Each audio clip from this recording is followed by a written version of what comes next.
Call the February 9th, 2022 Planning and Zoning Commission meeting to order. Would you please join me in the pledge? I pledge allegiance to the flag of the United States of America, and to the republic for which it stands, one nation, under God, indivisible, with liberty and justice for all. Thank you.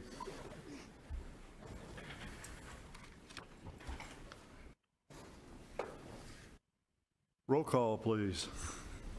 Chairman Jacks, Here. Commissioner Barlow, Here. Commissioner Kelly, Here. Commissioner Hassett, Here. Commissioner Meal, Here. Commissioner Martin, Here. Commissioner Abbott, Present. Commissioner Alexander, Here. Commissioner Morse, Vice Chairwoman Gillette. Here. We have a quorum. Thank you. The automated announcement message, please.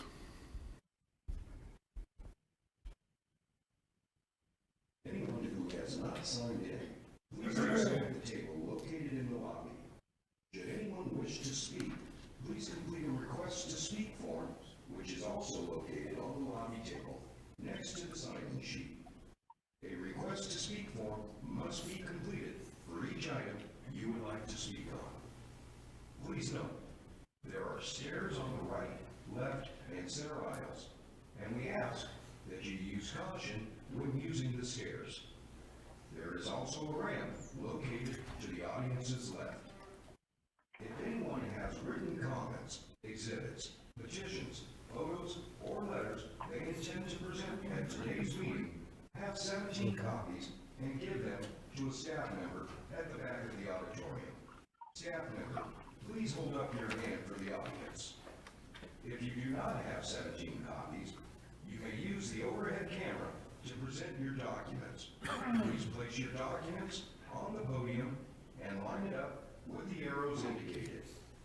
If you want your documentation to go on record, you must hand them to the clerk after your presentation with the agenda item number clearly marked on the documentation. Members of the public cannot speak to staff members that are seated at the tables with microphones during the meeting. If you have questions, please see the staff member located in the back of the auditorium. All speakers will be limited to 2 minutes to make their presentation statements.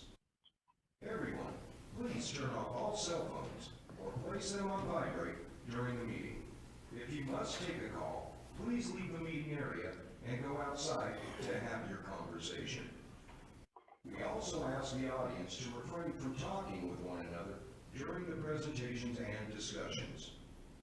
Today, the Planning and Zoning Commission will hear public testimony and then forward a recommendation to the Board of Supervisors.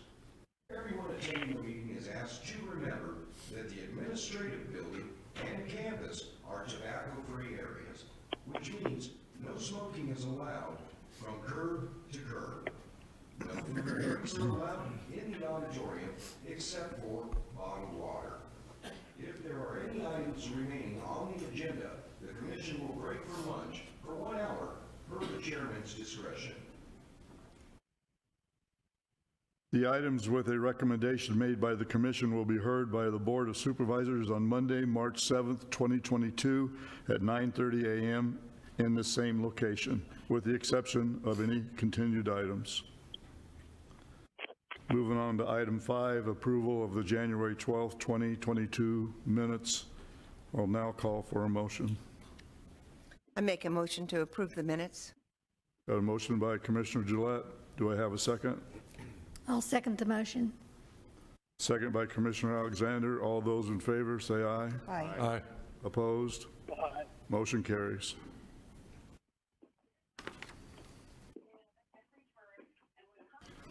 Before we move on to item 1, we do have a number of individuals wishing to speak today. Please hold your comments to 2 minutes. We are going to enforce that 2 minutes today, please. Thank you. Moving on to item 1, Staff reported by Alexander Bolin. Item 1 is an evaluation of a request for a rezone of Assessors Parcel Number 402-77010C from an AR9A Agricultural Residential 9-acre minimum lot size zone to an AR Agricultural Residential Zone and an AR4A Agricultural Residential 4-acre minimum lot size zone to allow for a minor land division in the scenic vicinity. Staff recommends approval with standard conditions. Thank you. Move into open public hearing. Is the applicant present? Applicant present? No. Okay. I do have an individual wishing to speak on it. Kathleen Brown. Ma'am, you have to come down to the...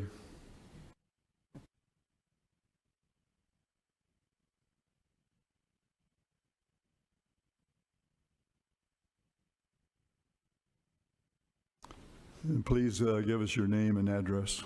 Good morning, I'm Kathleen Brown. I live on Diabase Road. I don't remember the address because I just moved there. 3763, I believe. I'm against this for a lot of reasons, really. Number one, we don't have the infrastructure in Golden Valley to handle this many houses. They're already building. I feel like she's talking on the a different agenda item, because this is Beaver Dam or Scenic. Yeah, item 1. Oh, is this the different one? Okay, sorry.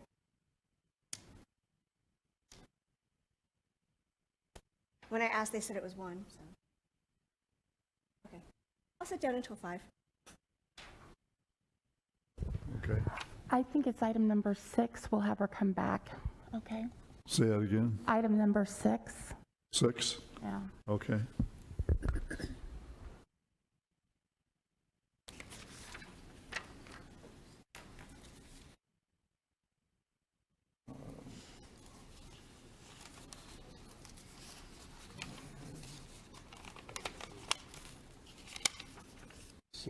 Okay.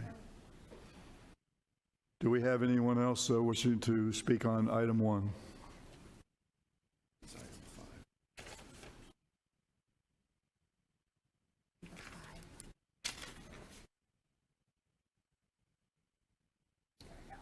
Okay.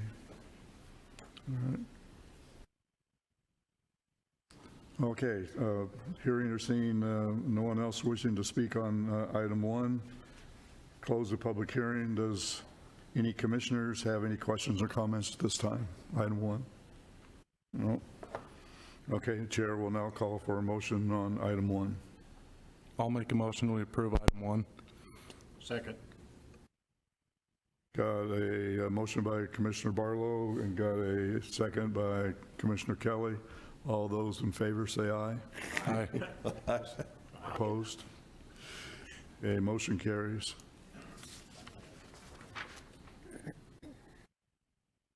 Moving on to item 2, staff reported by Matthew Gunderson.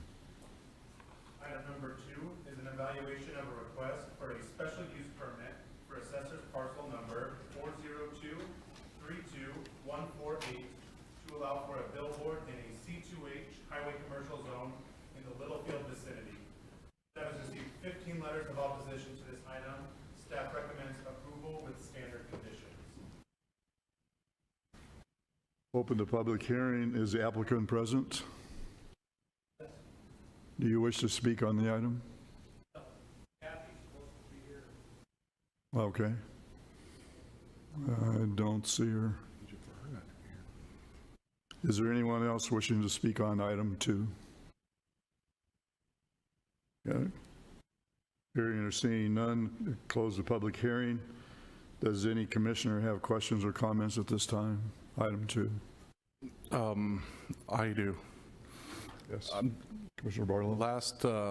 Last time we voted to approve signs in this just the adjacent property, then the Board of Supervisors denied it. I don't know. I guess they're against it with all these these people petitioning. Anyway. Any discussion by any of the board members? Mr. Chairman, I just find it interesting that we have 16 letters of opposition and not one person here speaking against it. Well, they're 3 hours away. I mean, for all those people, it's easier to send in a letter than drive down here. That explains that. Thank you. Commissioner Neal? Also, too, if you take a good look at some of the letters, they're exactly the same. I Right. did notice I that, did notice that too. which makes it a community effort. There's Kathy.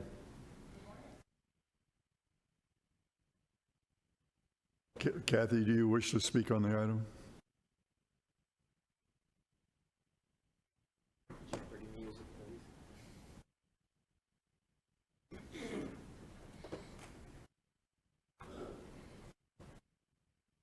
Good morning, Honorable Commissioners, Chairman. My name is Kathy Tackett Hicks, and I'm the owner's agent for this item. This item is for a billboard on a site that this developer owns. He is a major businessman in the Littlefield Beaver Dam area. Sorry, I just ran in, I was on the phone. And he would like to put some advertisement on that for his other businesses, the lodge, the golf course, some other businesses that he has on that site. If you have any specific questions, I'm happy to answer them.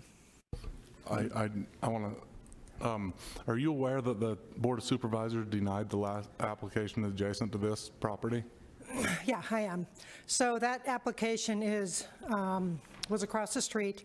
It was for 4, which seemed to be a little bit abusive of the request. This is for 1 for the developer and owners. I am aware that that was denied,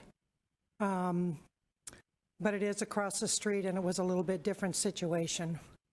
Okay, thank you. All right. Thank you, Kathy. Yes. I guess I would just add one more thing. I apologize for walking in late, but we were made aware of the opposition letters just yesterday. I've already reached out to some of the people there to find out what some of those issues are, and I assured them I would work with them, and you know that I will. So Absolutely. if you can approve it, that would be nice. Thank you. Yeah, thank you for the explanation. Okay, closing the public hearing. Does any commissioner have any questions or comments at this time? Chair will now call for a motion on item 2. I'll make a motion we approve item 2. Got a motion by Commissioner Barlow. Looking for a second? Second. Second by Commissioner Hassett. All those in favor, say aye. Aye. Aye. Opposed? Motion carries.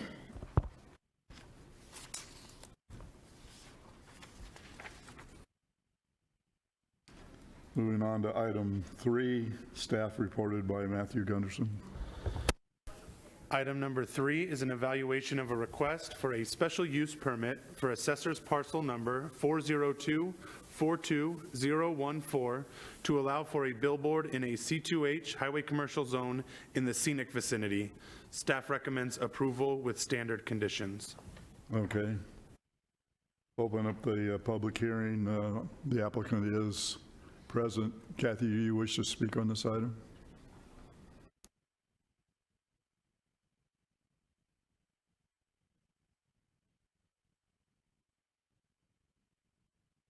Good morning, Honorable Chairman, Commissioners. My name is Kathy Tackett Hicks. I'm acting as the owner's agent. This is another request outside. This billboard will be used for this developer's RV park that he's pursuing. He does have several business ventures there. We have no opposition letters for this particular billboard, and if you have any questions, I'm happy to answer them, but I hope you'll be able to approve it. Okay, any questions for the applicant? No, thank you. Thank you. Are there any others that wish to speak on this item, item 3? Okay, hearing or seeing none, close the public hearing. Does any commissioner have questions or comments at this time? No. Okay, Chair will now call for a motion on item 3. I make a motion that we approve item 3 with the standard conditions. Got a motion by Commissioner Gillette, looking for a second. I'll second that. Second by Commissioner Barlow. All those in favor say aye. Aye. Opposed? Motion carries. Moving on to item number 4, staff report, Alexander Bolin. Item 4 is an evaluation of a request for a rezone of Assessors Parcel Number 229220001L from an AR Agricultural Residential Zone to a CMO 5A Commercial Manufacturing Open Lot Storage with a 5-acre minimum lot size zone to allow for an indoor and outdoor storage facility in the Fort Mohave vicinity. Staff has received 11 letters of opposition, which puts this item at the 20% threshold, requiring a 4/5 vote of approval by the Board of Supervisors. Staff recommends approval with standard conditions. Okay, thank you. Opening the public hearing. Is the applicant present? And if you give us your name and address, sir. Good morning. My name is Chris Hughes. I represent Milestone Land Company, Arizona. My address is 15904 Wilkes Lane, San Diego, California 92127. And we filed this application. I did review the letters of opposition, and some of them seem to be just not understanding the project. But the one thing that I want to call the commissioner's attention to is the fact that the general plan for this parcel is general commercial. So the rezone from agriculture to a commercial manufacturing would make the zone consistent with the general plan. And also note that south of this, there are 4 light industrial buildings. Also south of this, and I mean immediately south on the other side of the road, there's a distribution center that was approved in 2018 by the county, which generates a lot of traffic. And I'll also answer the questions about the letters of opposition that were concerned about traffic, and these are the ones west of us. Where we are planning the entrance and exit for this facility is actually in the southeast corner. And right there, the road is paved, and we intend, if we're permitted by the county, to pave the road all the way from Dunlop out, or improve the portion that is already paved out towards the highway, because we want a good, clean entrance to our facility. So the people, two of the letters of opposition would get a new road in front of their property. The 4 on the other side of the property are unaffected because our entrance and exit is not near there. And then the 3 that are on Sterling Road, we're not proposing an entry and exit on Sterling Road. Nobody would come out of our entrance and exit and loop around the facility to exit out of Sterling Road, because there's already 3 ways to the highway, all of them shorter: Gardner Road, Arcadia, and Dunlap, which is the one we would like to improve. So, I'm happy to answer any questions you have. Of course, it's a fully enclosed facility. It's clean, it's quiet, and so it'll be a nice addition to this area. Okay, thank you. Any questions for the applicant? I have a question for the applicant. Got a question? The way I'm reading this and knowing that the general area as I do, I'm assuming your project is going to be something like the one on down the south of the property, about 2 or 3 miles, just across the street from the Walmart. Would that be a safe assumption, or? I'm not sure which facility you're talking about, but this facility will be all concrete drive aisles, fully enclosed. Any outdoor parking will be on concrete, and they'll be within the facility. So you wouldn't be able to be on the outside and see any parking. Okay, one other question, maybe you said it and I didn't hear it. That you're going to have that any type of fencing? Yeah, well, the perimeter will be in almost every location will be building. Okay. So, and then any other place, we do intend to put 10 foot fencing, and whatever sorts of, Okay, thank you. Commissioner? If we did consider some type of an approval, would you be open to a condition, storage only, no manufacturing allowed? Yes. Okay, any other questions, comments? What is it you're proposing for the property? So it's almost all fully enclosed RV and boat storage, Class A facility. We do plan some climate-controlled storage on the site, on the interior, and some open parking on concrete, again, on the interior, so you won't be able to see that from outside the facility. Okay, thank you. I have a question for staff. Yes. With the growth in Fort Mohave Valley, you got some growth down in the Topak. There's a lot of graded roads. Is there any possibility of that more of the dirt roads being that changed over to that asphalt? Because it's getting to be a problem down that way. Chairman Jacks, Commissioner Meal, there are often times with commercial development where the Public Works Department will require the developer to pave those roads as part of the site improvement process. But anything beyond that, I would have to defer to the Public Works Department. That's not a decision that Planning and Zoning makes. The roads are all maintained by Mohave County Public Works. Okay. Commissioner Meal, Chairman Jacks. Yes.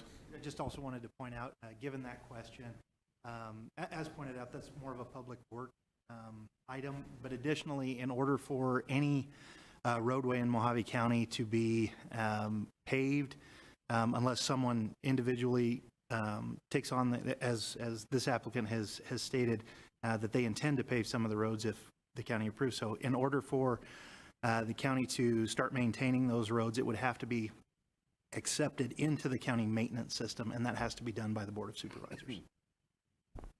Okay, thank you. Any other questions or comments? Yes, Commissioner? A question for staff.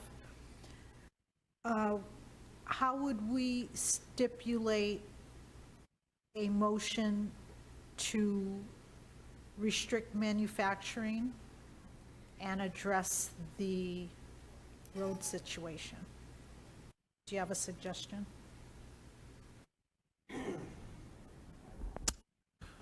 Mr. Chair, Commissioner Martin, simply stated, it would be, as you addressed, you'd say, you would recommend a motion of approval with the condition that there are no manufacturing operations on site or manufacturing uses.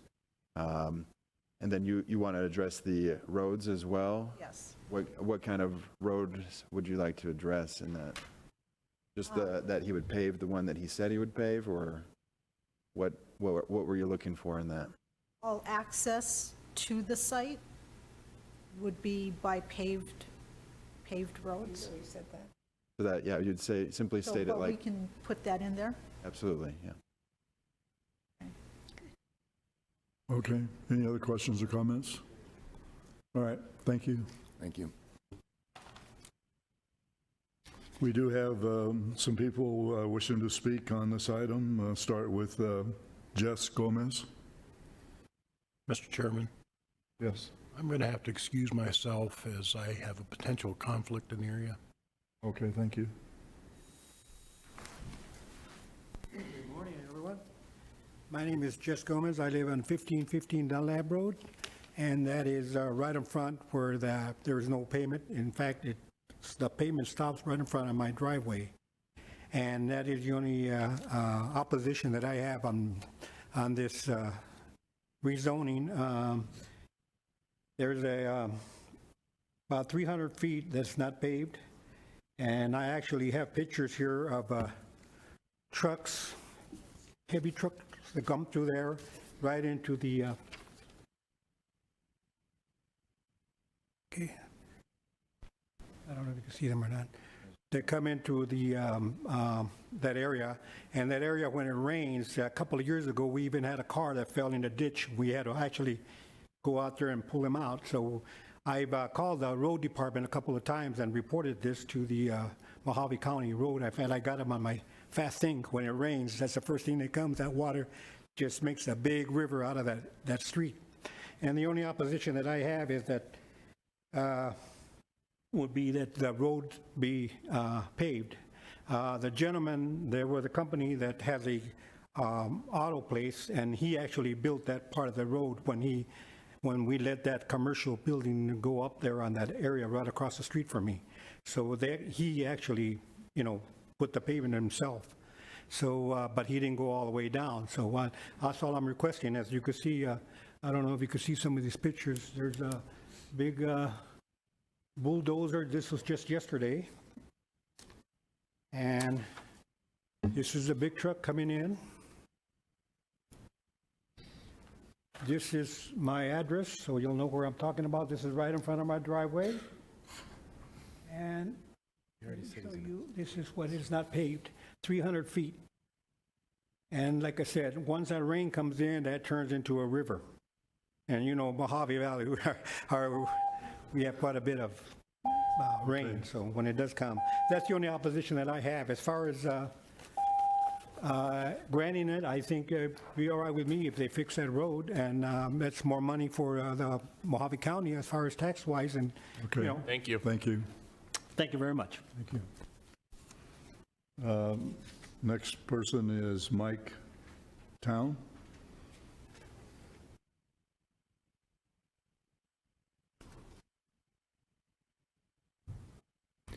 Good morning. My name is Mike Town, and I live on probably the only road on Sterling, 1570 Sterling Road. And I have 1 acre there that, with my warehouse down below that goes towards the south, towards Dunlap. My concern was I wasn't sure of the traffic pattern. I think it was just mentioned that the traffic will come in off of Dunlap. My concern would have been Sterling, and it's paved to my house, and then it's dirt the rest of the way. A high volume of traffic down there would not be good for if it was a dirt road, et cetera. Also, the traffic patterns that are now on Highway 95, in other words, trying to get out of Sterling with the new road medians that are put in, you cannot see up over the hill, so you're bringing boats or RVs and those kinds of things. Trying to get off of 95, even at Dunlop, is really tricky because you have to make almost a backward turn to go back down the highway. So I would suggest that the traffic patterns be evaluated much better. As was mentioned, there's going to be some paving in the area down below, which would make sense, but it's just the reason I said no, opposed this, was because of the traffic patterns as well as the accesses off of 95. And so if there's paved roads, that will work. There's also always a storage company already down there across the street. It happens to be, I think, a moving and van storage company off of Dunlap down there. But if you drive down there, Dunlap currently is a one-lane road full of a bunch of holes that not very accessible. So a lot of work needs to be done in that area, but those are my concerns. Okay, thank you. You're welcome. We have anyone else wishing to speak on item 4? Okay, close the public hearing. Does any commissioner have any questions or comments at this time? I have a comment. This Commissioner goes back to my last statement about getting the roads that hard surface. The problem's going to be getting it through the Board of Supervisors. They don't want to spend money if it's not in their area. For that if you look at the amount of growth that's coming into that area and the whole county, what type of hoops do we have to jump through to get their attention? Chairman Jacks, Commissioner Meal, I'm not sure I fully understand the question. The commission could condition the approval of the rezone itself on the developer improving those roads. So you could put that on the developer to go in and make those improvements, and the rezone would be contingent upon that. Thank you. Okay, thank you. Any other questions or comments by commissioners? I have a question. Commissioner Gillette? Apparently, the, excuse me, the applicant has agreed to pave, is it 300 feet of the road? What we would like to do is actually pave the section of Dunlap Road that is, right now it's dirt. There are 2 other sections of it that are asphalt, and we want to resurface those so that it will look like one clean road.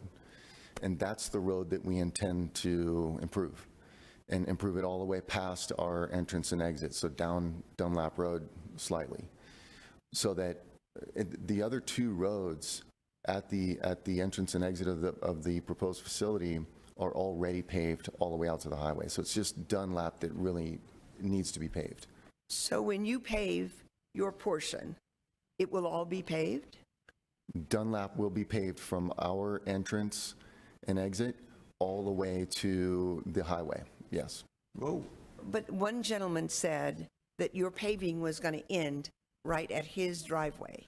Well, no, right now it does end at his driveway. So if you were to exit Dunlap from the 95, you're going to go on paved road for 300 feet, and then you drop down onto native soil, and then you go about another 300 feet, and then you come back onto pavement. So that section that's dirt road now, that's the section that we would put all new road in there, and then repave, resurface the other areas so that the entire road looks like one new road.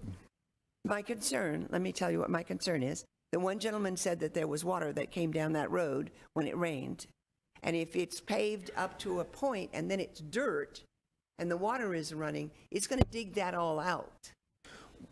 So when you construct the road, the county's going to require proper drainage. So the road will have a crown in the middle, and it'll drain off to the sides, and it should drain properly. I mean, that's the way it will be designed. 'Cause the county wouldn't allow us to, Public Works would not allow us to just build a road that was totally flat without considering drainage. Chairman Jacks, if I may weigh in just a bit. So a couple of things with this. The applicant has committed to paving the road, and if the commission would like to place that as a condition of the rezone, that would be a requirement he would need to meet. In addition to that, he will be submitting a site plan to Development Services, which will be routed to Public Works. Public Works will review that site plan, and if additional improvements are required based on the load that this proposed use is putting on the streets or whatever, Public Works will advise of any additional improvements that would be needed. But on top of that, any improvements that are required or that are proposed would meet county standards. They would have to meet county standards in order to be placed in the right-of-way. So end of pavement would need to meet whatever the county requirement is for that end of pavement. Streets, the curb gutter, whatever those requirements are by Public Works that have been approved by the board, those would be required at the time of those improvements. And that would be as part of the site plan process. Okay. All right, thank you. Thank you. Thank you. Thank you. Sir. Okay, the chair will now call for a motion. Commissioner Martin? Make the motion. I'll Yeah. second. Wait, hold on. Hasn't made it yet. I make a motion that we approve item number 4 with a stipulation that all ingress and egress to the site be by paved roads provided by the developer, and a condition that no manufacturing is allowed on site. It's strictly for storage and open lot storage. Chairman Jacks, if I may, the word all ingress and egress makes me a little bit concerned. If I may just suggest that ingress and egress to the site be improved with paved, take the all out is my concern. Okay. Just because any other route going to the site, that could be construed as having to improve all of the possible routes to the site. Okay, I amend my motion to the ingress to the site be by paved roads provided by the developer, and a stipulation that no manufacturing be allowed on site. Okay, do I have a second? Second? I have a second by Commissioner Meal. All of those in favor say aye. Aye. Opposed? Motion carries.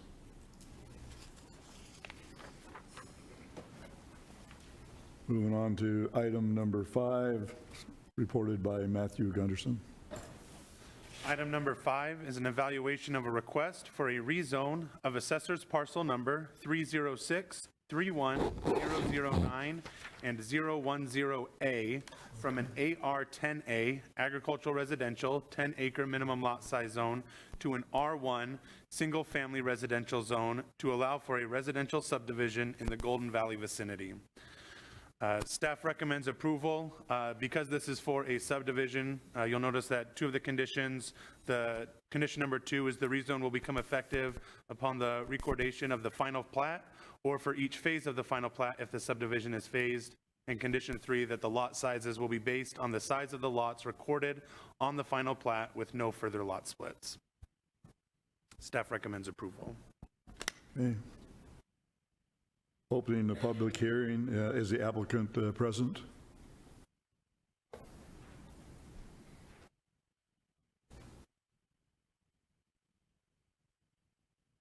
Good morning, sir. Hello, Commission. My name is Travis Pennington. I'm here representing the developer. I reside at 2247 Mesa Drive, Kingman, Arizona, 86401. We're here today considering this rezone.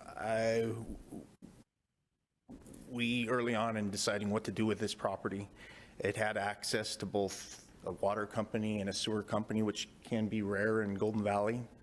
So we thought this project was, we're struggling as prices have went up. Really, affordable housing has become an issue. And so we recently, in recent history, have purchased some land about 2 blocks from this proposed rezone and been building houses and being successful at selling them right down the street from here. And what we found is there's a lot of people from Kingman that necessarily can't afford the prices in Kingman to buy a house, and also in Bullhead City, Mohave Valley. Apparently the prices are going up dramatically there. So this has just been successful from a affordability price point for us. We're able to offer, the price point is probably one of our lower price points for Angle Homes. And also early on, we were working with staff. We identified what the general plan shows for this and tried to just work within the confines of the existing general plan. So, and that's what this zoning fits in with what the existing general plan proposes for the area. Across the street from this project, there is the exact same zoning that we're considering today is across the street. So I'm available to answer any questions and make it short and sweet. Any questions for the applicant? I have a question. Commissioner Meal. And I'll be the first to admit, this goes back a long ways. I've been working that area up until the last 10 years. And there used to be rumor had it there was a underground lake under Golden Valley. Have you heard anything about that? What, if so, what's the situation, or that is the water now all that controlled by the water company? I believe there's you're referring to a large aquifer that is the source of water in that area for Golden Valley. And there's 2 water companies. On one, Ship Estates, which is the project across the street that I mentioned that we're currently building in, lies within the Golden Valley Improvement District. This piece of property, the boundary for that is Teddy Roosevelt. This piece of property lies in another water district. But to get at your question, I believe that there's been enough studies on this particular aquifer to be able to prove the reliability of it. So I don't think that these possibly as many as 200-300 homes out here is going to affect the livelihood of that particular aquifer. Okay, thank you. All right, thank you. Okay, we do have some individuals wishing to speak on this item. Christina Gregory. Ms. Gregory? Yes. Yes.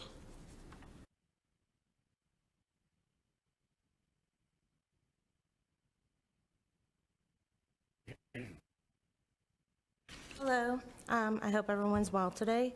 I live at 7381 West Agua Fria, and I'm opposed to this because we don't have the infrastructure. We have a small school district. It's one school that goes K to 12, so you're going to put a stress on the school system. You're going to put a stress on our water because we just have that one well for all of us. How many homes are you going to build in, and are the water prices going to go up? We don't have any doctor's offices hardly. It's a small, small community, and putting this many homes in such a small area before you fix the infrastructure around it is a problem. It's a big problem. Not to mention the increased traffic. We don't have sewer systems. We have septic tanks out there, so how is that going to work? And the increased traffic is an issue as well. Okay, thank you, ma'am. Thank you. Have Max Wilson.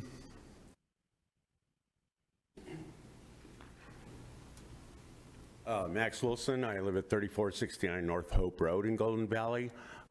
Just to piggyback on what the previous speaker mentioned, the biggest concern is the infrastructure. Water particularly, the gentleman was talking about the water. If you guys have any understanding of what goes on with the water out there, that provider of water has had nothing but problems providing for what is already out there. The strain for the school system, for the school that's out there, like you said, Golden Valley is not Mesa. It's not going to be the next Mesa. We just do not have the infrastructure to support this sort of development. Traffic is a huge issue. They just spent a ton of money on the stretch of 68 going through the center of the valley there, trying to improve things, and it's only made things worse. I don't see how bringing in the sort of population that 200 homes would help that in any way, only create more problems. In short, we just do not have the infrastructure in the valley for that type of growth. Thank you. Thank you. Angela Priest.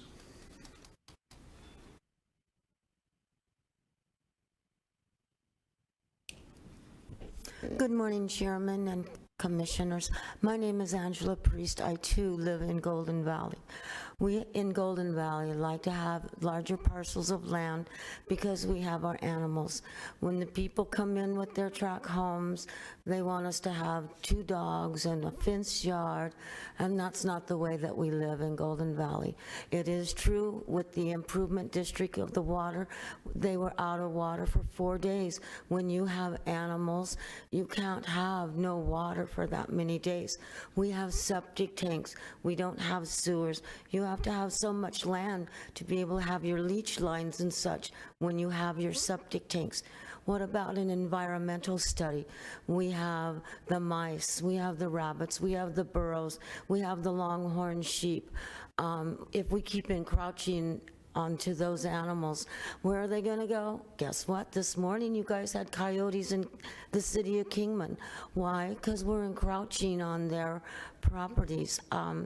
I vote no on this. Please leave Golden Valley rural. You do have Kingman. You do have that.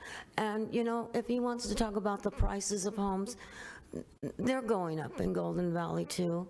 So let us have our land, let us have our homes, and let the people that need to have the more city environment stay in the cities. Thank you. Thank you. Donna Rome.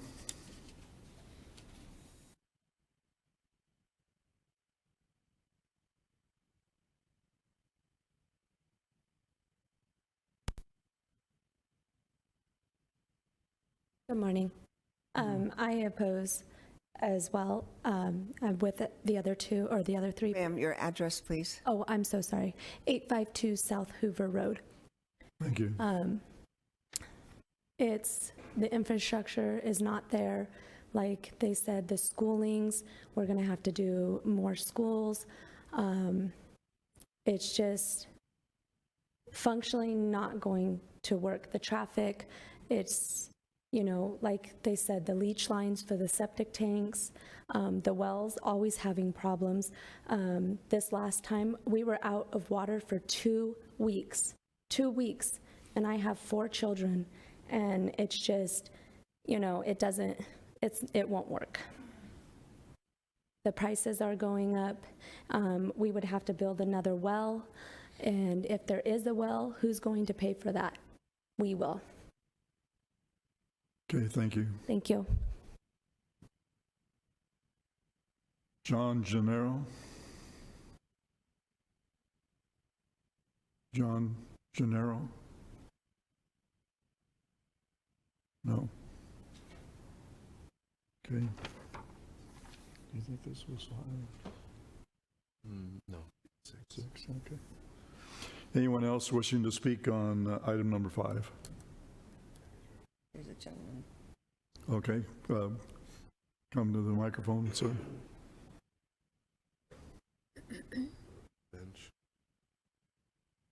Kenny Works, Yucca, Arizona.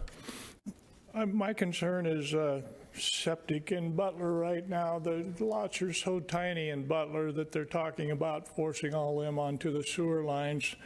At 200 homes in an area that size, lots are going to be pretty small. Where are you going to put a septic system?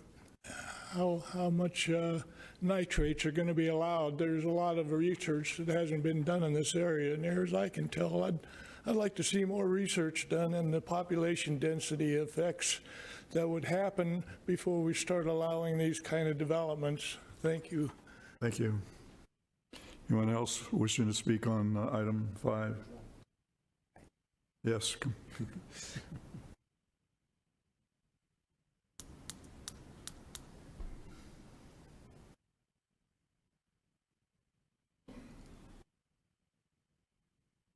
If you'd give us your name and address, please.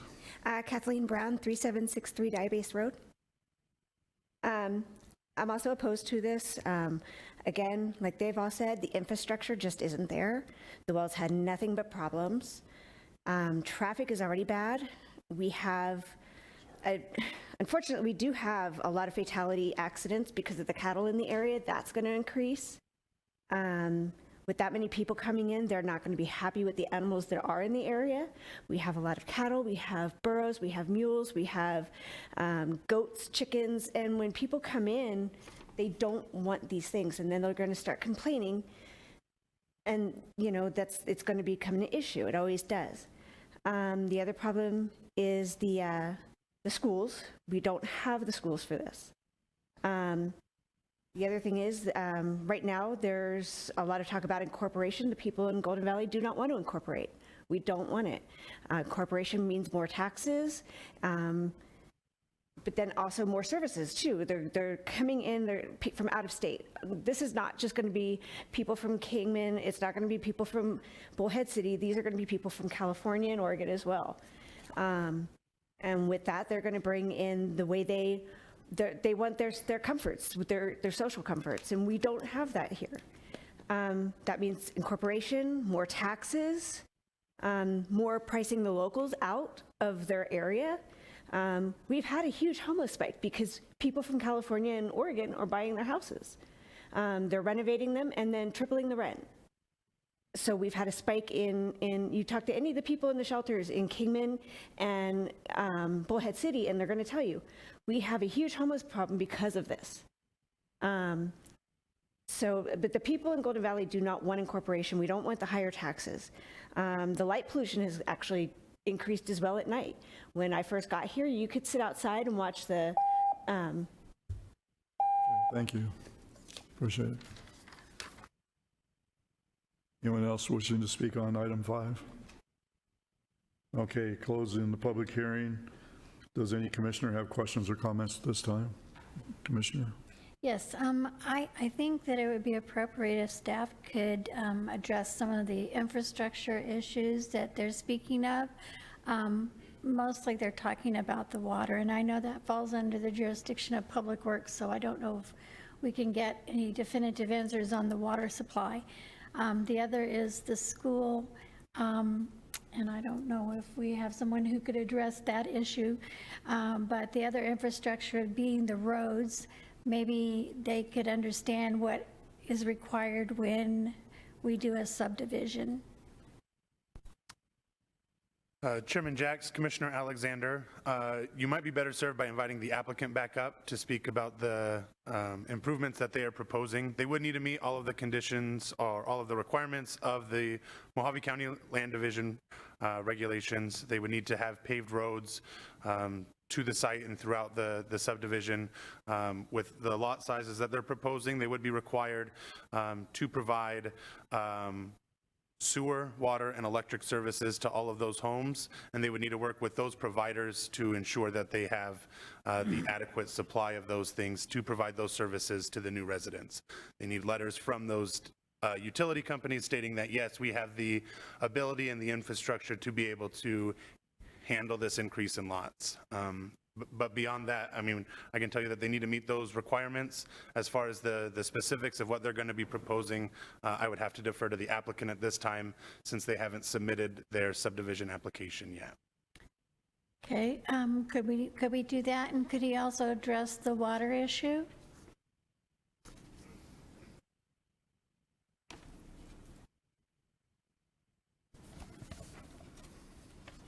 Again, my name's Travin. I'm here representing the applicant. I don't know that I'm the best suited to represent the two water companies associated with there. Like I said, there is a boundary that is Teddy Roosevelt, the property line. The west property line of this is the boundary. Where Golden Valley Improvement District is on the west side of that line, and on where our property sits actually falls within Pioneer. So I can't really speak to the quality of the wells, their infrastructure. We are preparing a preliminary plat right now. We're having our engineer working on a preliminary plat to be able to start to address some of those issues. Submit that preliminary plat to these utility companies and find out what infrastructure they're going to require. On the west side of Teddy Roosevelt, there is an existing sewer company and sewer treatment plant called Sacramento Utilities, which is kind of rare in Golden Valley. There's not a bunch of sewer companies in Golden Valley. Yeah. So to get this kind of density that we're talking about requires hooking up. You can't do that on septic tanks. So our intentions are to hook to that sewer company, provide the infrastructure to get it from where it's at now to this development. Like Matthew mentioned, our intention is to follow all of the subdivision rules that are requirements. Some of those rules are a 6-foot block wall around the perimeter, paved roads, 2-year subdivision, and any roads, any perimeters roads that touch your subdivision, you have to improve those half street plus 8 feet, so they will be paved. All entrances to the subdivision will be paved. I'm going to make an assumption without looking at the preliminary plat that those paved roads will probably be Ship Estates to the south and Brooks to the north. So did I answer your question, or you have some additional? Yes, other than the water issue, and I guess I would refer back to staff on that. When we do the subdivision reviews, does Public Works also look at they also look at what the water can withstand? Okay, and I guess my last question would be in regards to the schools. I mean, our schools are growing all over the county because we do have an influx of people coming in from out of state, and that's something that we will have to address everywhere. All right. Okay, thank you. Chairman Jacks, Yes. if I may just add one thing to it. Part of the subdivision process, will serve letters will be required from the utilities. Therefore, the utility, before we can approve a subdivision, that utility will need to say, one, we will serve it, and two, we have the capacity to do so. So that should be addressed at that stage. Thank you. Mr. Chairman? Yes, Commissioner Neal. Question for that developer. that about what size lot are you talking about? Average size? 10,000, 12,000 square feet or what? No, what we are proposing are 6,000 square foot lots. 6,000? Yeah, so that is what is across that is the zoning that exists across the street. And this is for stick-built houses? Yes, stick-built homes. Underground at utilities or overhead? Yes, meet all the requirements, but those requirements being underground power, communications, no power poles, curbs, sidewalks, paved streets. Okay. Block walls on the perimeter. 6,000 is awful. Any other comments or questions? Okay, calling for a motion on item 5. Mr. Chairman, I just want to make this preface before I make the motion. Everywhere around here, we need low-cost housing for the people who work in the cities. And for that reason, I make a motion that we approve item 5 with staff recommendations. And I'll second that motion. And I have a second by Commissioner Alexander. All those in favor say aye. Aye. Opposed? Motion carries. Moving on to item 6, staff report from Alexandra Bolin. What, 8, 9, 10 years ago, there was a developer that came in. Item 6 is an evaluation of a request for a rezone of Assessors Parcel numbers 306, 18, 182C, and 182D from an AR2A agricultural residential 2-acre minimum lot size zone to an AR agricultural residential zone to bring the properties into compliance in the Golden Valley vicinity. Staff recommends approval with standard conditions. Okay, thank you. Open a public hearing.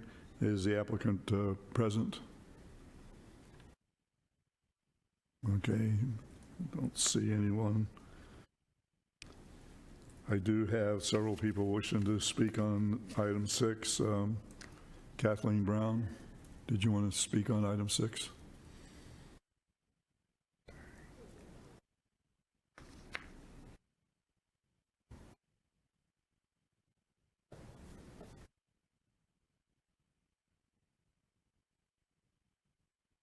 Good morning. Kathleen Brown, 3763 Diabase.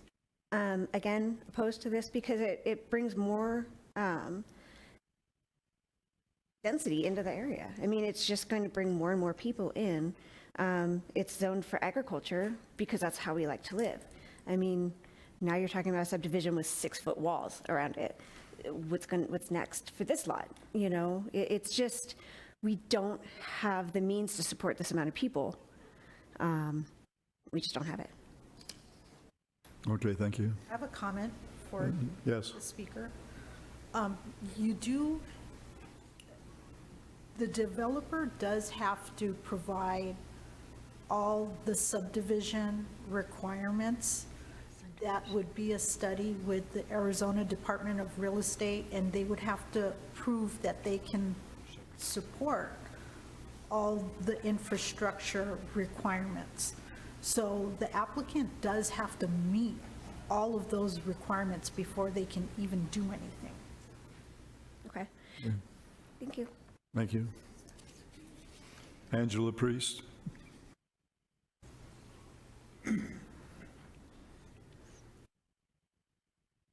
Hello again, Chairman Jackson, Commissioners.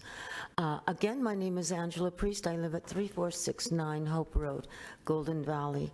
The issue with this is, I know that you keep saying now we need to have low-cost housing, but we moved there for a certain way of life. And as more and more subdivisions come in, our way of life will be jeopardized as well. Have we even done an environmental study on the impact of putting all these homes in on the different things? And yes, Commissioner Meal, we do have an Chairman Jacks, I apologize for interrupting, but I would ask that the speaker and any other speakers cabin their comments to the item at hand that has been agendized. Thank you. Item 5 is over and done with. Any comments should be directed towards item 6 at this point. And item 6 is asking for residential rural property to be lowered to a smaller parcel. And the same issues affect going to a smaller parcel, whether it's a 10-acre parcel or a 2-acre parcel going down to a smaller size. Once again, with the aquifer and having these parcels smaller, bringing in more families, have we done an environmental study? If we have sewers and such, and the water does go down into the ground, is it going to be affecting our aquifers where we do get our water from our wells? All I can do is ask you, please save Golden Valley. Thank you. People got to go somewhere. Are there any others wishing to speak on item 6? Okay, hearing none, close the public hearing. Does any commissioner have any questions or comments at this time? Yes. Commissioner Alexander? Yes, I noticed in the staff's report here that this property was actually split in 2002, and this is just to bring this into compliance. The split has already occurred back in 2002. Thank you. Any other comments? Yes, I do. Commissioner Morris? Question along the same lines to staff. They're owned by the same person or same entity, I'm trying to assume. I don't see anything different on the paperwork. And they're both vacant at this point in time. The preponderance of the surrounding parcels are all 2 acres. Is it a hardship for the common owner of that parcel to rejoin those lots? In other words, it's not a hardship for bringing it into compliance.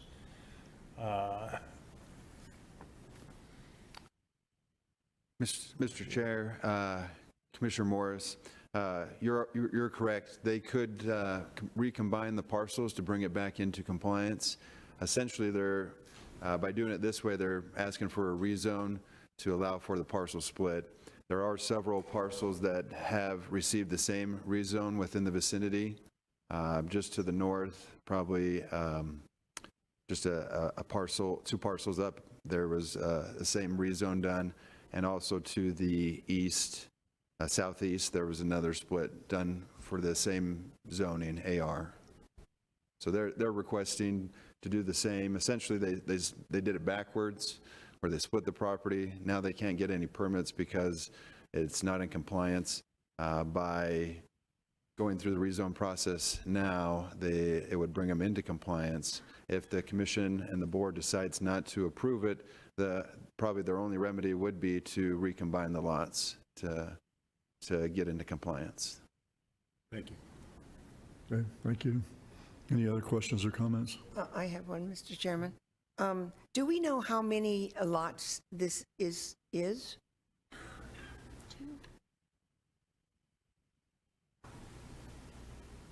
Chairman Jacks and Commissioner Gillette. Currently, it's 2 separate parcels looking to be rezoned to allow for their current size.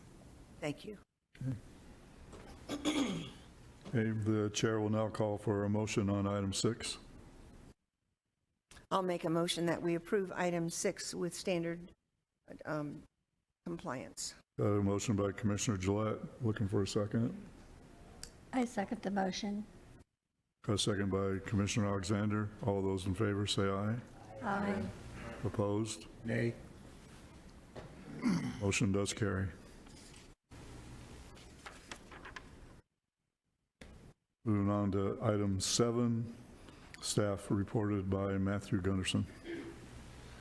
Item number 7 is an evaluation of a request for a special use permit for Assessors Parcel number 329-12003 to allow for a cemetery in an AR 36A agricultural residential 36-acre minimum lot size zone in the White Hills vicinity.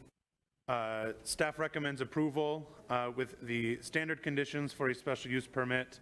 And then also an added condition, number 5, that the applicant shall comply with all Arizona Department of Real Estate regulations for cemeteries. Okay, thank you. Opening the public hearing, is the applicant present?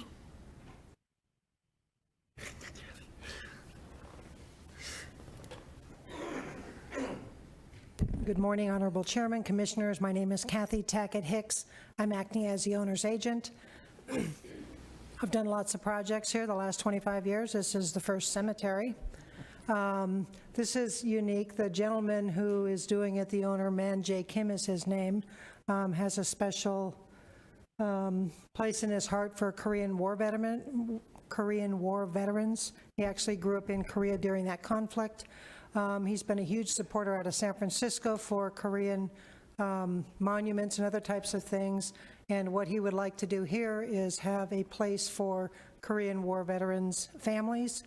If you're familiar with the military, they'll take the enlisted individual plus a spouse, but not the families. And so he is trying to create an area where families can all be together if they choose to be. It would be a low cost. He did just inform me he wants to put it in a 501(c), and this will be a new venture. There are state requirements for this, and we'll just kind of work our way through it, but I just wanted to explain a little bit about this. It is up in White Hills. It's an isolated area. I was surprised when he approached me, but you know, we'll see where it takes us. I don't see any harm to any surrounding areas. This particular parcel has a flat area, and then it's got some high ridges, so I don't know how he'll want to lay this out, but we'll just go through the process. This will be our first step. If you have any other questions, I'm happy to answer. Any questions? The noise level? I'll work on it.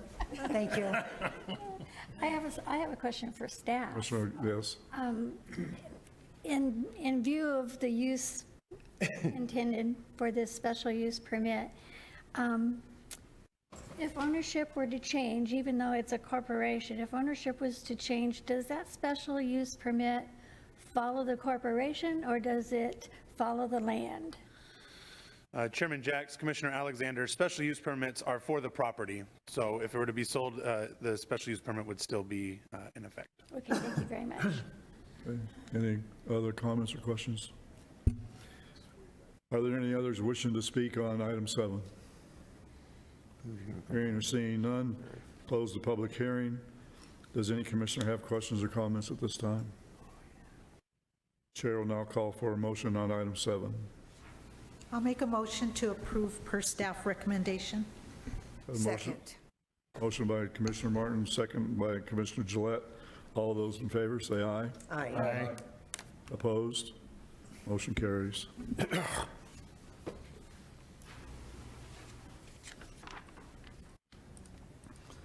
Moving on to item 8, staff report by Alexandra Boland.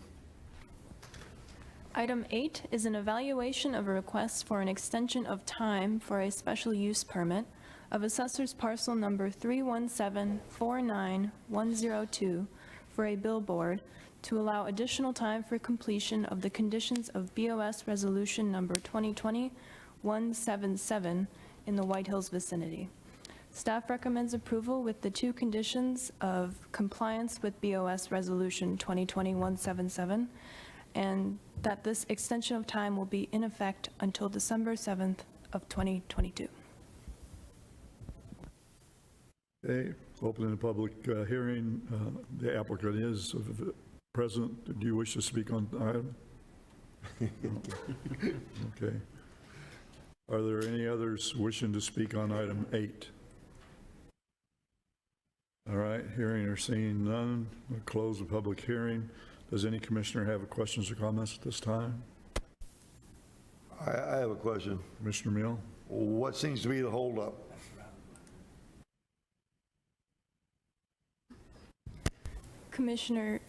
Chairman Jacks and Commissioner Meal, the applicant stated that they are in the process of meeting ADOT permit requirements.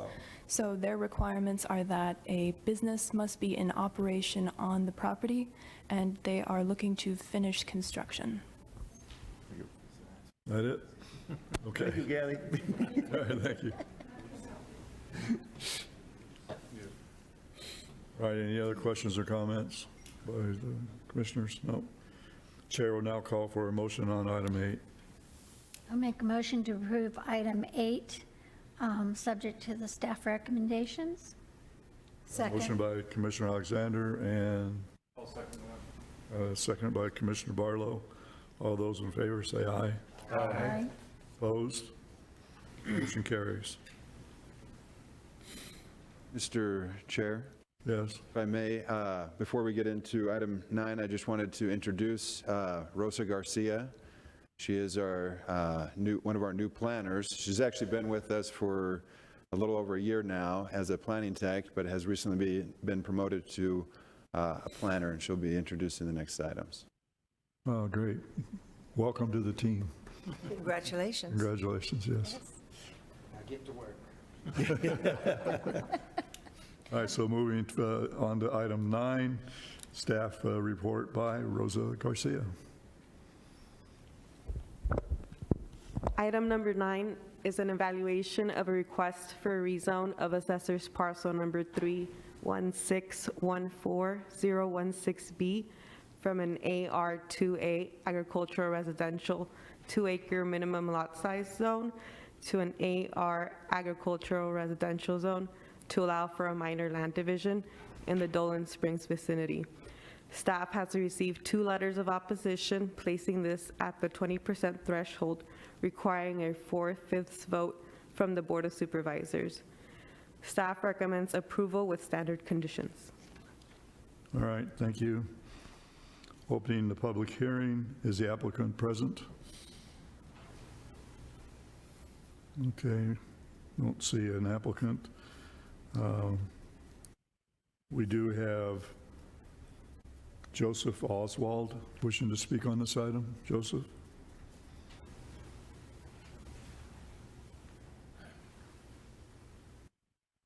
Joseph Oswald, 7368 9th Street, Would Dolan. you please remove your mask so we can hear you? Oh, okay. Joseph Oswald, 7368 9th Street, Dolan Springs. I already submitted a letter of opposition. Yesterday, the applicant was informed of the letters, and he retaliated by, from midnight to 1:30, entertaining the neighborhood with fireworks, loud music, and racing his truck up and down the street, as he has done in the past. Deputy was called, police report was made. Deputy stopped by this morning and told me that I should attend this meeting and submit this here surveillance tape of what happened last night. I'm respectfully requesting that you reject this because it's only going to make the matter that we're dealing with worse with this gentleman. Thank you very much. I wasn't informed that I had to make 17 copies, so all I have is one, if that's acceptable. I don't know. Staff will work with you. Pardon me? Oh. Thank you. That's all I have. Thank you. All right, thank you. Are there any others wishing to speak on item 9? All right, hearing or seeing none, close the public hearing. Does any commissioner have questions or comments at this time? I do. Commissioner Martin? Do we have any idea from the applicant on what size parcels they're intending on creating?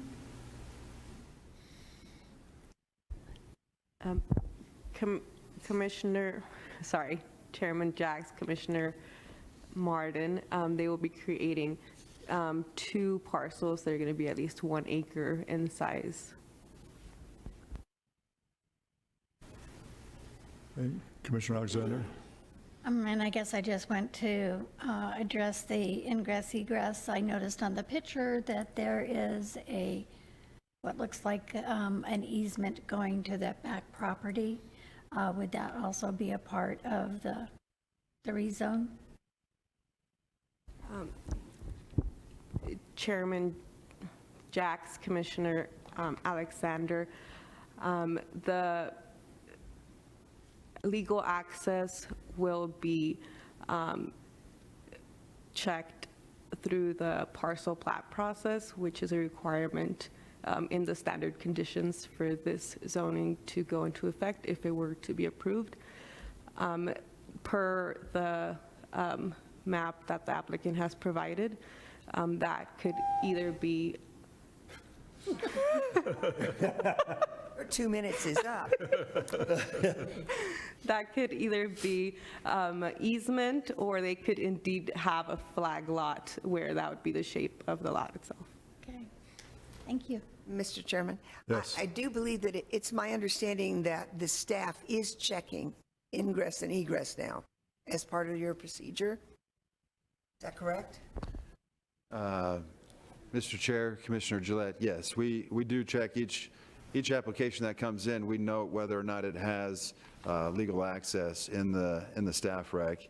Also, when someone does a rezone for a parcel split, one of our requirements has always been that they have to have legal access, and that they would have to show on a parcel plat how they would provide that.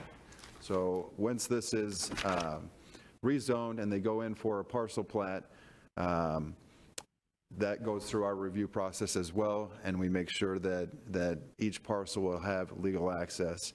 It would appear from their application and the map that they've shown that it looks like they would like to do that flag lot type parcel, so that each parcel has that frontage along 9th Street. But like Rosa said, they also could do an easement to the rear property as well. But both parcels would meet the minimum lot size of 1 acre and have legal access, yes. Thank you. Any other questions or comments? Mr. Chairman? Yes. I don't think we have any authority over a neighbor making a lot of noise. Is that correct? Chairman Jacks, Commissioner Gillette, the commission doesn't have any authority over anybody making any noise or potentially violating the noise ordinance. However, the commission does have the discretion to grant or deny an application. And that's a legislative determination whether to recommend that to the Board of Supervisors. That's fully within the commission's discretion. Thank you. Thanks. I would like to make a motion at this time to Yes. postpone this, to give us time to watch the disc that was provided. Mr. Chair? Yes. I would recommend that the motion would be to continue to a specific date and time, if possible. If that's the route that you would like to do, if you wanted to move it to the next meeting, to use the words continue to the next meeting, or not just use postpone. That's what I'd like to do. Okay. And we can get access to thank you. I'll second that. Okay, so we have a motion and a second we're continuing the items to the next meeting. Okay. So I'll call for the motion from Commissioner Gillette, second by Commissioner Morris. All those in favor say aye. Aye. Aye. Opposed? Motion does carry.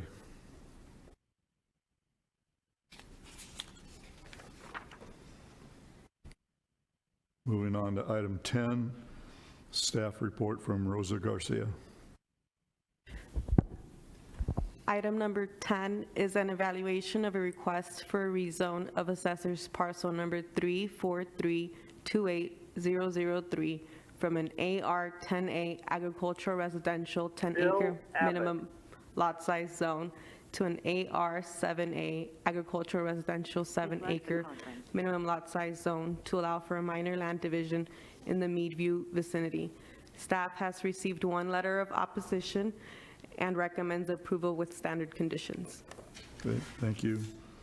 Open the public hearing. Is the applicant present? No, hearing or seeing none.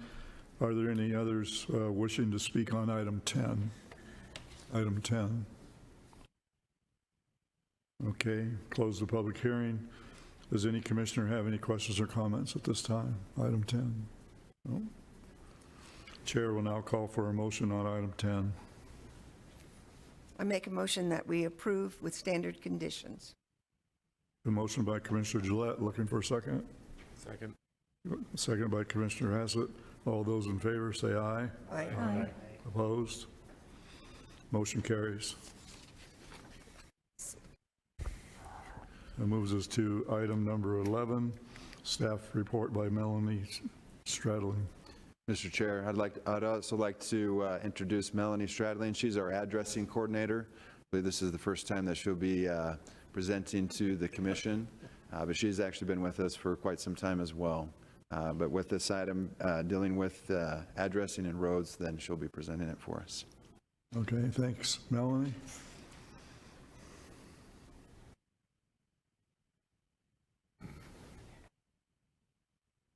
Evaluation of a request to rename 7 roads in Gem Acres, a subdivision located south of Interstate 40 in Section 29, Township 16.5 North, Range 18 West, from Paiute Drive, Navajo Drive, Ute Drive, Apache Road, Mescalero Road, Yavapai Road, and Mohave Drive, to Sunday Drive, Saturday Street, Friday Place, Thursday Court, Wednesday Way, Tuesday Trail, and Monday Avenue, in the Yucca vicinity of Mohave County, Arizona.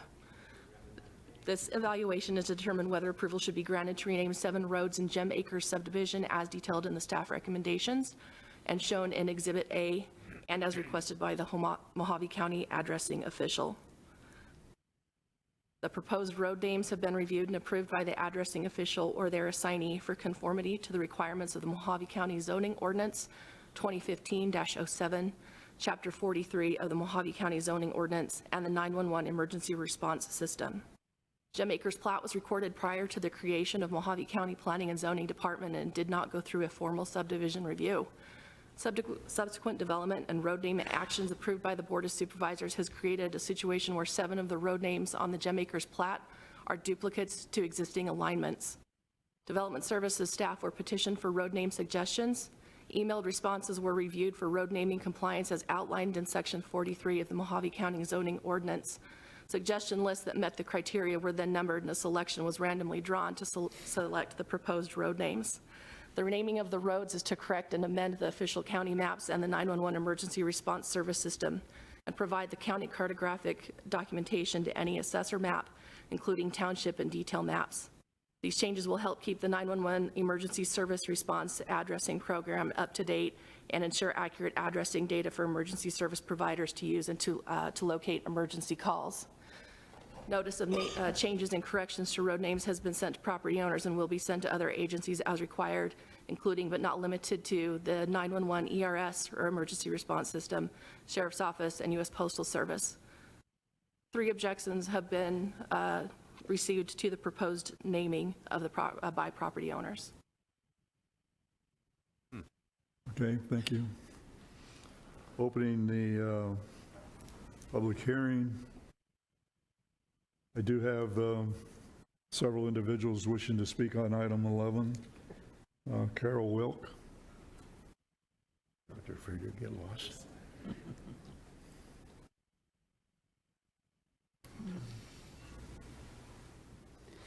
Good morning, Honorable Commission, Commissioner Jacks. I got a little bit short notice on this. Name and address, please. Oh, I'm sorry. Carol Wilk, 542 Harvard Court, Kingman.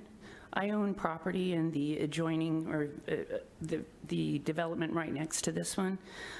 What I'd like to ask is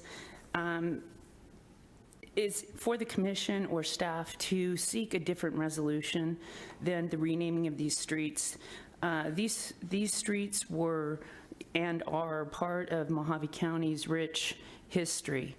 The adjoining developments have also Western names, things like Butch Cassidy, Doc Holliday. They're part of what we appreciate out there as the historic Old West. And I think acknowledgement of the Indian tribes who also have a rich history, including the Mohave tribe, which is what our county is named after, is worthy of consideration. The fact that they were put there before the county was even created is an indication of how we should appreciate the history of that area. And as a retired first responder, I understand the concerns of the 911 system. What I would ask is that the county would consider the renaming of the other streets as a solution to this, and to preserve the history of these roads that were established well before the county was here. And that, I don't know all the ins and outs to that, I'll admit that, but I would really ask that before this continues on, that we seek other solutions to that problem. The streets that they've picked, the days of the week, seem completely meaningless and quite honestly silly to me. We wouldn't change the name of the county to November County. I don't know why we would want to take away the history of this area by removing the Indian tribe names. Thank you. Thank you. I would like to offer up my name for use Oh, by the county. Dale Kelly way is not going to happen. I have Just a suggestion. Mr. Chairman, I have a question, if I may. Well, Who submitted these names? the planning and zoning. Don't pick on her, she's new. I mean, I got a grin out of them. I laughed when I saw them. The names that were submitted were submitted by Development Services staff. Development services. And I have a question. wait, Commissioner Hassett, okay, go ahead. In the various options that were presented, is there anything that maybe has some historical value to it that we could maybe look at? Because I agree, it is kind of a little, it does say in your notes that it was picked randomly, which is a fair way of doing it, but it does obviously mean something to the residents. Was there any choices in what was presented that might reflect something that is more in tune with the flavor of the area? Chairman Jacks, Commissioner Alexander, if I may, I will be the first to admit the names are a bit silly, but that wouldn't be the first time that we have a silly road name somewhere. Ultimately, what happened with this is these roads were out there. They were never accepted, the road names were never accepted by the county, and in other locations, those road names were accepted, and that created this conflict. In order to address the conflict, we had to replace those road names. Now, in a situation like this, and I don't discount that if I lived on the street, I'd have some interest in what my street name went from, or was converted to. So I don't discount any of the opposition or any of the speakers' comments. But on the flip side, the process of renaming a street can, if we opened it up to what's meaningful to, every person that lived on that street, we might have a more arduous process than what we experienced with the general plan. So in trying to find a solution in as I guess, not simple, but in addressing the issue and trying to find a solution, we basically gave the opportunity to staff to provide names, and then those names, if they met the criteria, were just put in a group and selected at random. Staff would not be opposed to the commission's direction on how to select different names if these are not the ones that the commission would like to recommend to the board. But ultimately, we can't use the names that are currently there. We need to come up with other names, and ultimately this process was selected really as a solution to be able to address the problem without incurring hours and hours of staff time and the public's time. Mr. Chairman, where are the other names that are similar to this? Are they somewhere else in the county, or are they in this area? Close proximity? Chairman Jacks, Commissioner Gillette, they are throughout the county. Some of them are in the near vicinity. Mohave Drive, or Mohave as a road name, both with the spelling of H and J, is, I'll be honest, the best word to use is overutilized within Mohave County. That's part of the issue with some of these names.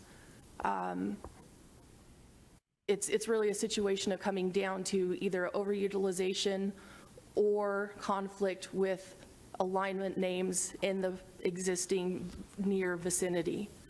You'll notice if you look at the Gem Acres plat that 3 of the road names in the area are being kept. Those were accepted and approved by a previous addressing coordinator because the conflict is not there as far as duplication or overuse that these 7 names are seeing.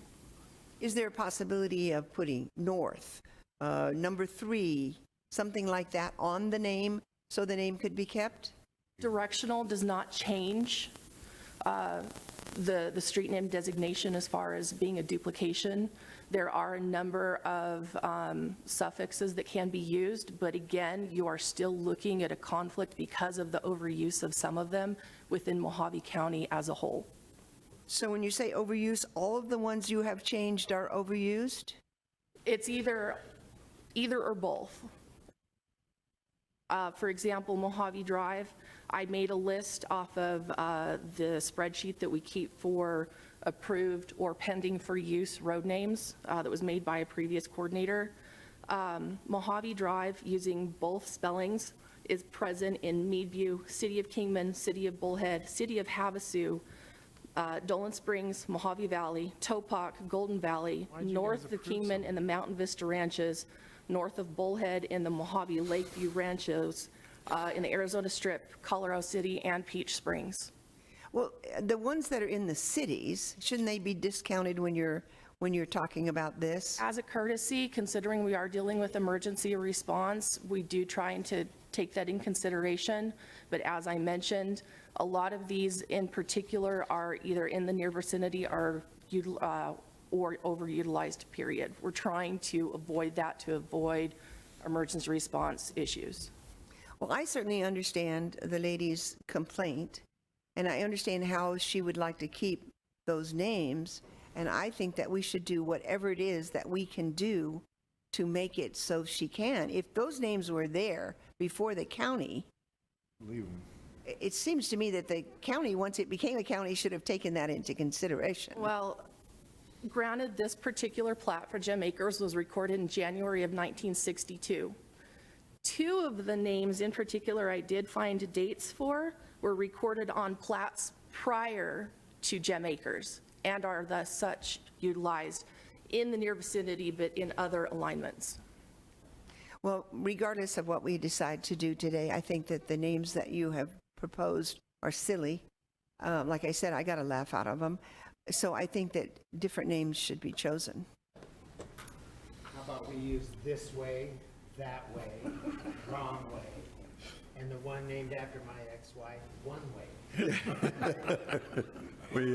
We still have someone else wishing to speak. Emal Higner, is it? Higner? No. The guy in the Oh, red yes, shirt. yes.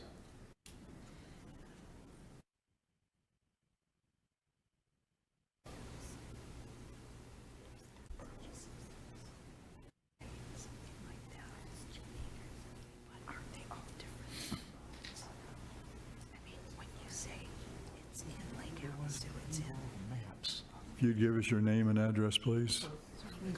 I'm Emma Viola Hefner. Hepner, I'm I sorry. live at 3730 Enduro Drive in Lake Havasu City, Arizona. And I own 12 acres in the Gem Acres area. And the acreage takes up West Paiute on the north and the West Navajo Drive on the south. And those were big estimated, changed to Sunday Drive and Saturday Street. And I think like you know, if you work Monday through Friday, usually you look to Friday and say, thank God it's Friday, you know? But this names of the streets, I mean, I cannot see myself. I rather think that they're really silly to have names of the streets. You know, I'll meet you on Sunday, Monday, maybe Tuesday. You know, I'll see you there Friday. I mean, where are you going and where are you coming from? Anyway, I understand that this streets, or the name of the streets, were recorded back in 1961. And my understanding is when you record something, you have first in time, first in rights. Or am I not understanding this right? Okay, and I understand that some of the names are duplicate, and they have road changes, and I understand Golden Valley is growing 3 times the rate of Jim Acres, and some of these names were going to be given to Golden Valley. And I feel that, you know, why take from Peter to pay Paul? And I feel that, like the young lady mentioned earlier, that these are historical names way before any of us would be here. Is it my time up? Thank you. Time's up. Yes, thank you. Okay. Appreciate it. And we should be preserved. Okay, thanks Ask a lot. for your help. Thank you. Thank you. Anyone else wishing to speak on item 11? Yes, sir.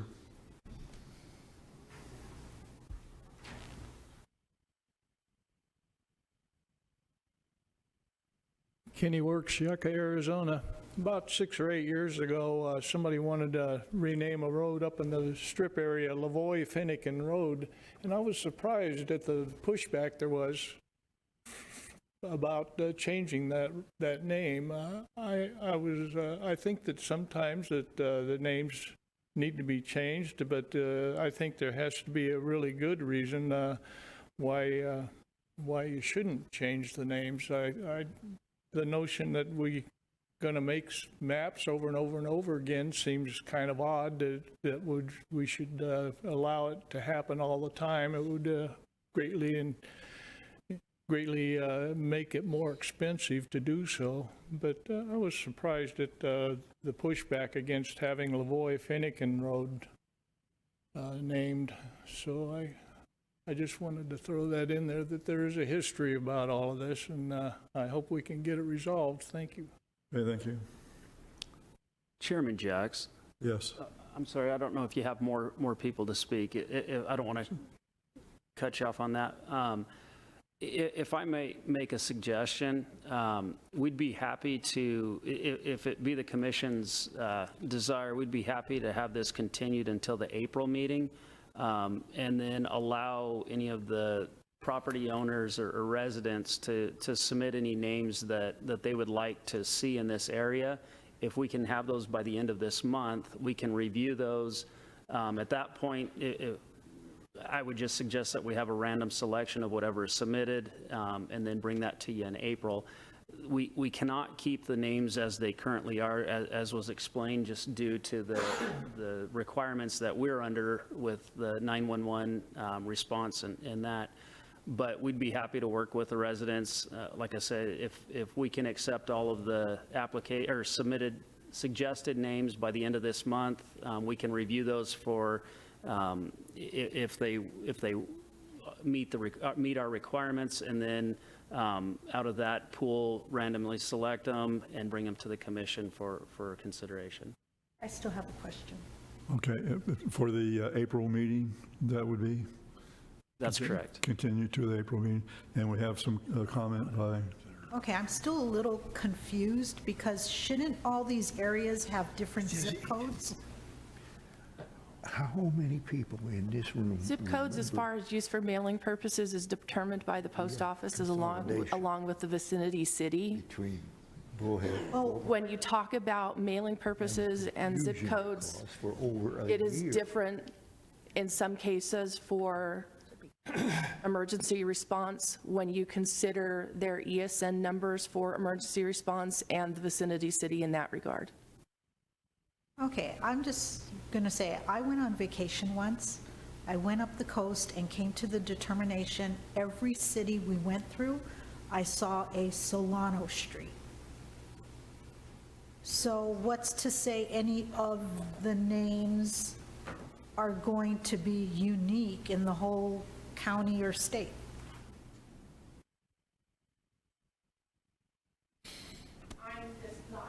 overlapping, uniqueness. But as stated, we're facing a situation of overuse, which means we're also getting into situations of possible overlapping for street range numbers, which can possibly come up with a situation of duplicate addressing. What about taking each section and renaming them like Jen Acres Unit 1, each section or area? Is that an alternative? Chairman Jacks, Commissioner Martin, so the county doesn't establish the specifics relating to 911 emergency response system. We work with them in order to try and meet their requirements, but those are requirements that are set outside of the county's purview. It's basically in order to assist emergency responders, they provide a list of requirements, and then our addressing coordinator tries to, as best she can, comply with those requirements. And ultimately, we're talking this is all about life safety and trying to get the responders to those addresses as quickly as possible. Yes, there are streets named the same in Kingman as in Bullhead as in Havasu, but as the one example of Mohave, we had it in each city and then in multiple locations throughout the county. When we start getting that overuse, then it becomes basically a detriment to the emergency response system in being able to identify which Mohave Drive that they need to go to. Okay. Mr. Chairman. So are you changing any of the other Mohave names? In the county. Mr. Chair, Commissioner Gillette, I wanted to just give an example. If a new subdivision, for example, the subdivision that was proposed to us today came in and requested names, they would not be able to, we would not be able to approve names if they were selecting names as presented on this current Gem Acres because of the overuse or the alignments. So that's what we would go through our process. We kind of find this in the same situation, that this is almost a subdivision without names because they were never actually approved by the county. And so by doing that, it's almost like it's a new subdivision with no names, and that they have to go through the process of getting names for this subdivision. And with multiple property owners, it makes it quite difficult now that the subdivision has been there for quite some time. So this is the process that we've had to go through to present some names. And like Director Walsh said, we'd be happy to get some input from the property owners and try to do a random selection that way if that's the best way to go about it. But with the current names, they're actually not really named that. And it's almost like these streets do not have a name because they were never approved. And with presenting new names, they have to meet our current standards and requirements. Well, my problem is I totally understand how the homeowners in that area feel. So I'm wondering if there isn't something that we can do, because after all, if they were there in 1962 with those names, what happened when the county became a county? How did these slip through the crack? Let me give you an example, Commissioner Gillette and Chairman Jacks. So let's say I've got an area somewhere in Arizona that I have named the city of Kingman, but I have not sought the authorization of the state to have it be the city of Kingman. And then the city of Kingman comes along, they apply, they incorporate, and they are named the city of Kingman by the state of Arizona. Do I, with my property that I have named the city of Kingman, get to say, well, you guys got to change your name because I named my place city of Kingman first? You don't get to do that. I didn't have the authority to name it that. These are nicknames that were given essentially because they didn't have the government authority authorizing them to be called Mohave Drive, Navajo Drive, Paiute Drive, et cetera. And so given the circumstances with the emergency response system, they have to change. It's just a matter of what are we going to change them to? And the department is willing to accept other alternatives. But again, you're not going to be able to appease everyone in changing the names. And so if the recommendation from the commission is to go back and get new names will be proposed. Input from the community can be sought. But again, there's going to be people who are not happy about it. There's people here today who want these names to remain the same, and they just can't. So, Okay. I'm sorry. Thank you for the example. I appreciate it. So 60 years later, we're having a problem with this? I mean, clearly they were adopted somewhere. I mean, and then my other question is, if it's overuse, we're going to remove this one, we're going to restrict these names from ever being used again, and then we're golden. We're not going to have any problem. Everyone will know where to drive the fire truck.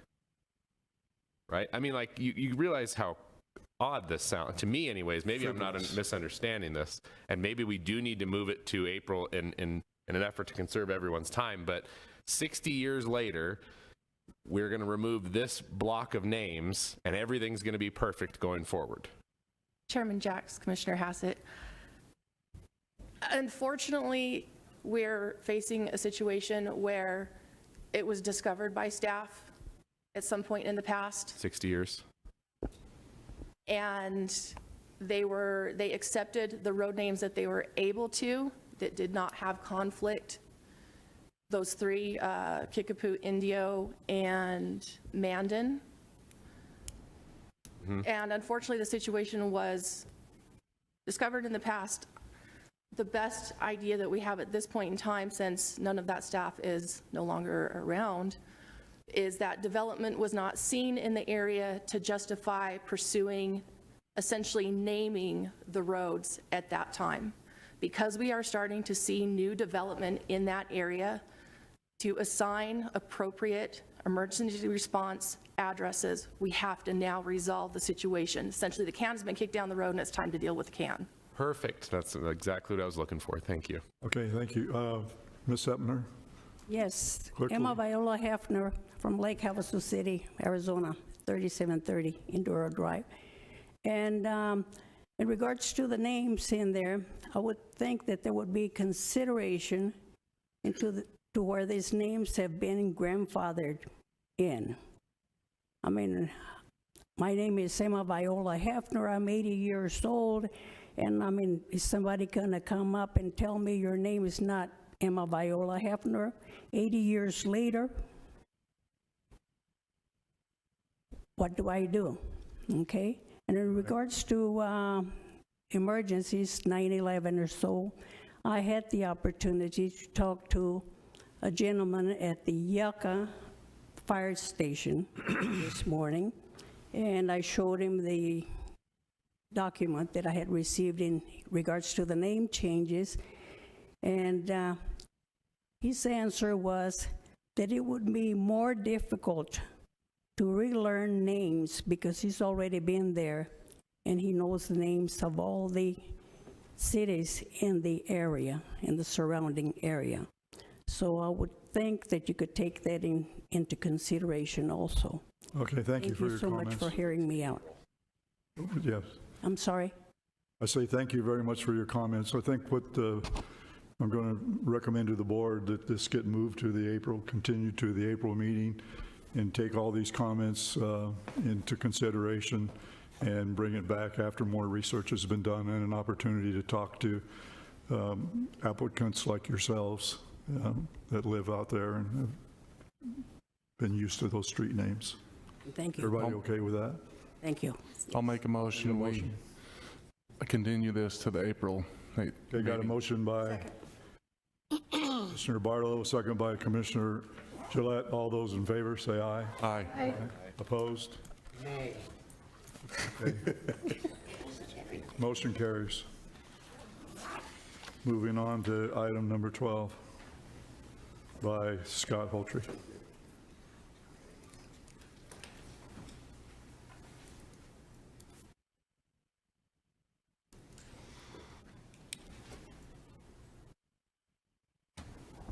Thank you, Chairman Jacks. Item 12 is an evaluation of an amendment to the Mohave County zoning ordinance, section 42 sign ordinance, to allow for banners, pennants, and A-frame signs, and to allow changes to be made to regulate signs by time, manner, and place. On July 7th, 2021, the Board of Supervisors directed staff to review the sign ordinance to determine the feasibility of allowing banners, pennants, and A-frame signs. Staff took this opportunity as well to assure compliance with state regulations as far or the recent litigation that has come about in 2015 with the Reed versus the Town of Gilbert, and making sure that our ordinance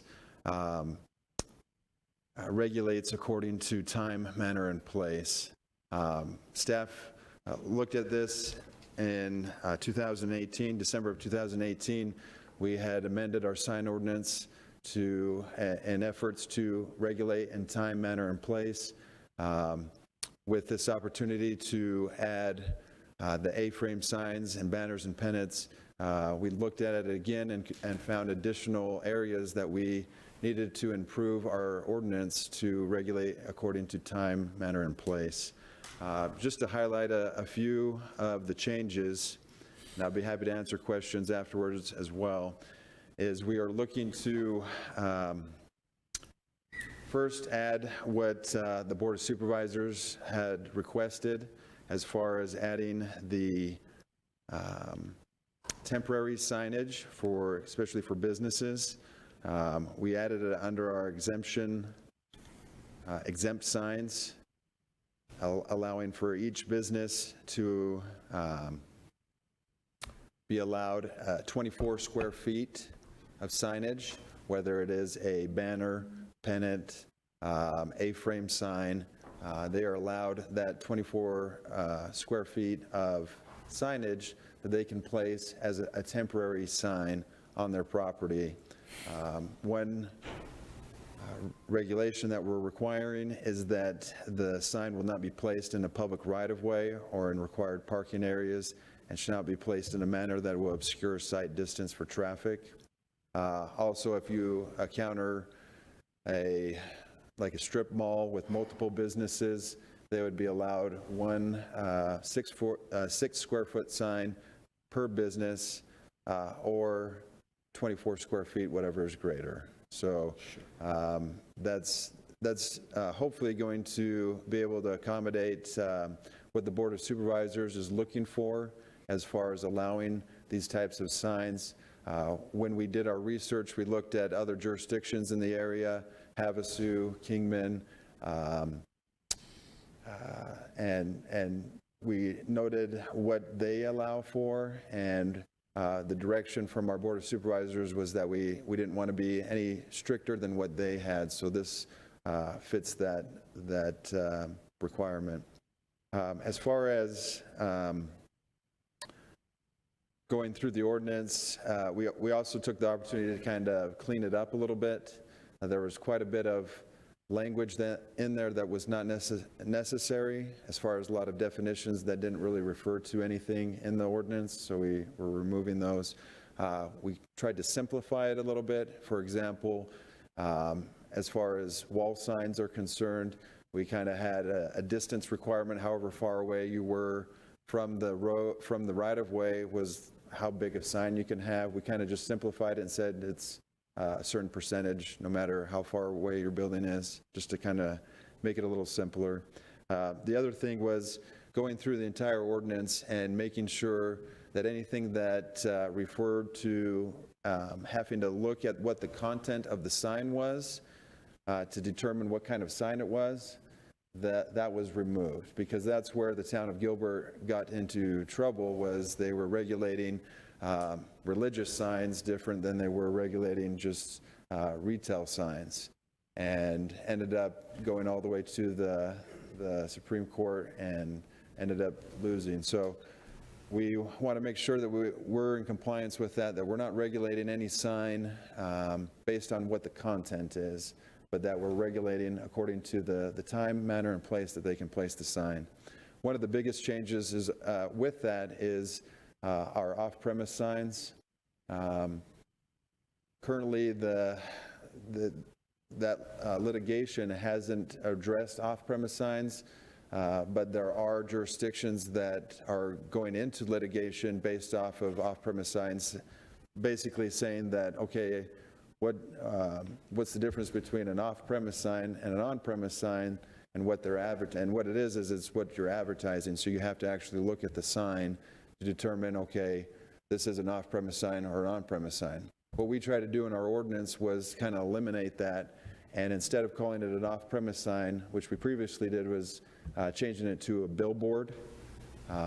And the approach that we took is that we're not concerned of what they're advertising on the billboard, if it's on-premise or off-premise, but that they have the billboard.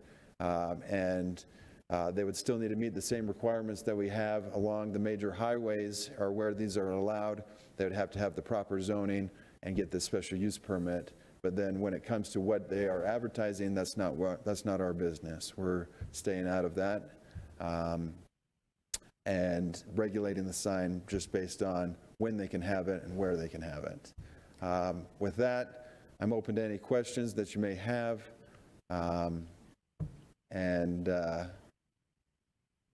Would urge that we would be able to move this on to the next board meeting if possible.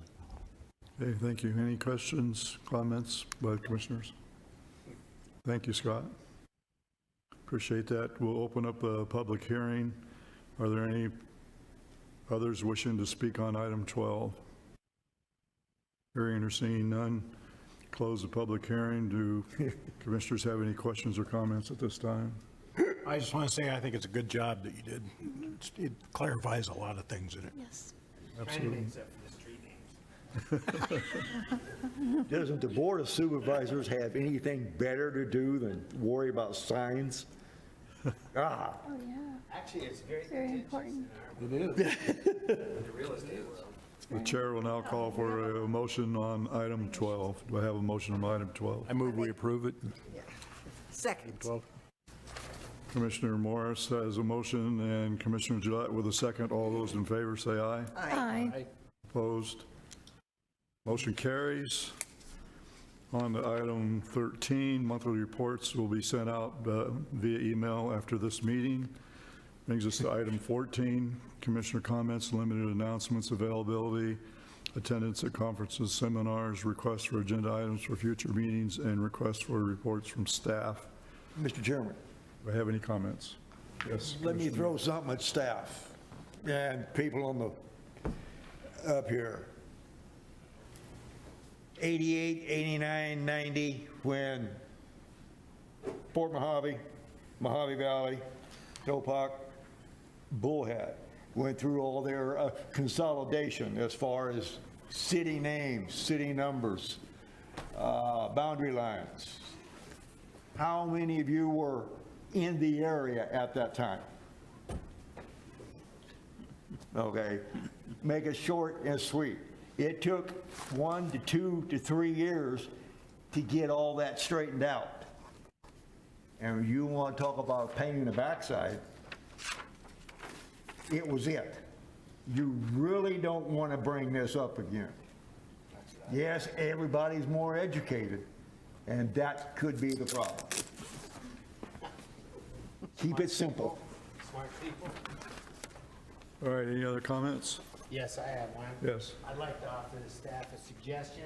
I grew up in Denver, and the way they name their streets is all the ones that ran a certain direction, we'll just say north and south, was alphabetical, started from A to Z, Adams, Bennett, you know, like that. And then all the streets that ran east and west were first, second, third.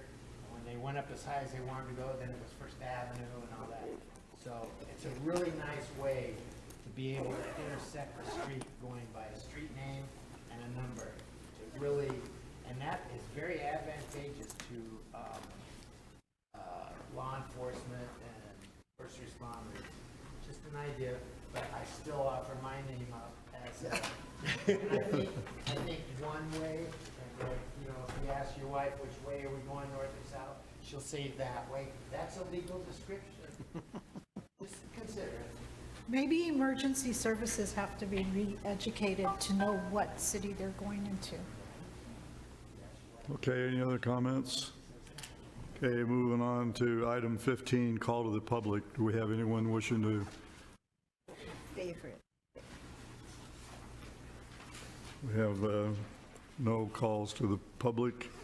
Request for a motion for adjournment. I make a motion, we adjourn. I have a motion and we got a second. All those in favor say aye. Aye. We are adjourned.